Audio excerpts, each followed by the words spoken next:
ชั้นรหัส129นะคะวันนี้นะคะจะมาสาธิตวิธีการตรวจภาวะไฮโปแคลซีเมียนะคะโดยจะมีวิธีการตรวจนะคะอยู่2วิธีก็คือวิธีแรกนะคะจะเป็นโชว์สเต็กชายนะคะแล้วก็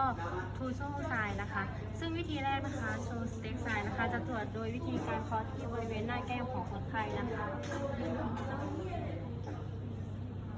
ขณะตรวจนะคะให้สังเกตบริเวณใบหน้าและริมฝีปากนะคะถ้าหากมีการกระตุกนะคะแสดงว่าโพซิทีฟก็คือมีภาวะไฮโปแคลซีเมียค่ะวิธีที่2นะคะจะเป็นทูโซไซนะคะโดยจะตรวจโดยวิธีการวัดความดันนะคะ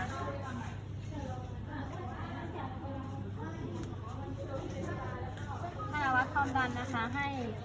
บีบนะคะให้ค่าสูงกว่าค่า